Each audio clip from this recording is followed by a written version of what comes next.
On a clear, hot, dusty day in Denver, a Sturgeon Electric Colorado line crew is busy cutting over a secondary on a de-energized circuit. A fairly routine operation they performed many times before. The technology, however, that's helping this safety engineer evaluate and document how the line workers are mitigating the hazards is anything but ordinary. The mobile tablet and inspection checklist software allows the company to move away from the slow, paper-driven reporting system of the past. We'll just identify things we need to improve on. We can identify them on here and then send that report directly to the foreman, to the GF. And to regional safety managers. Using technology to help our process. Everything that we put into this document then is trendable, and so we can look over hundreds of visits or this guy's visit.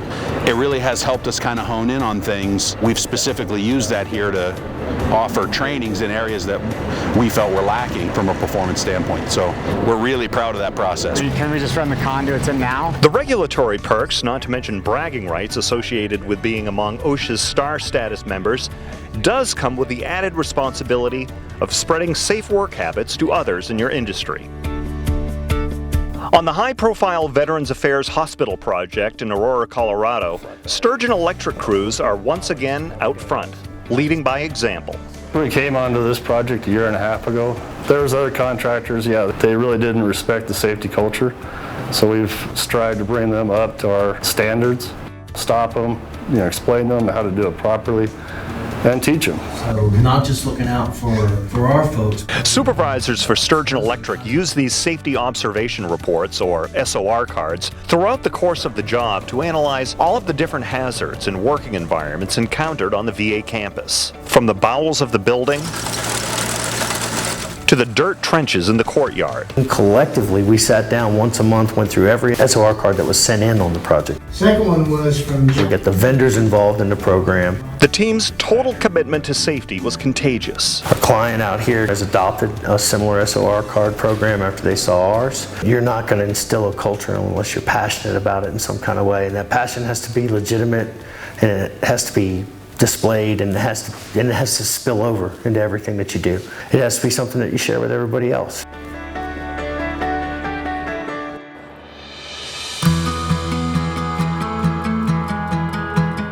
Efficiency, productivity, and safety can and do go hand in hand.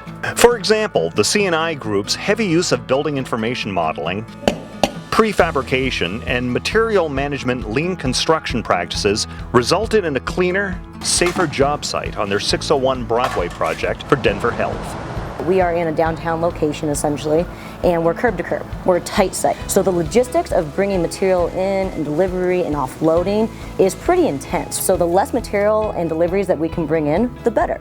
And Sturgeon was able to lower the amount of deliveries that they were bringing on site. So they affected the safety on site. Building it in a safe environment with less trash on the floor just helps the whole project be safer. It really does. Anybody else have any questions or comments? Training is a huge part of Sturgeon's successful safety management system, from first aid and CPR classes to OSHA 10, 20, and 30-hour courses. If you're standing on the top step of a ladder. And when Sturgeon identifies a gap in training which has contributed to accidents or injuries in the field, management is prepared to invest the needed time, money, and energy in-house to fill that knowledge void. One of the latest examples is this EEW cabinet simulator the company built to conduct arc flash and electric shock mitigation training.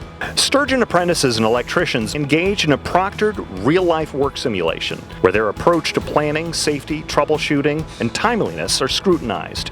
Only personnel who successfully pass this exam are allowed to perform energized work when they return to the field. That's up against a wall. You don't need to be there.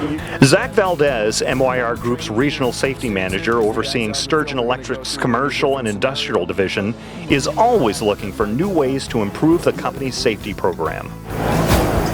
That's why he was excited that this year's American Society of Safety Engineers Conference, one of the largest forums of its kind, was being held right in his own backyard.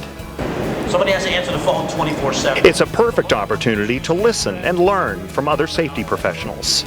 A conference like this has a lot to offer. That's correct. We actually find that this is the new ways, new equipment, the new means and methods, and if you don't jump on board, you get left behind.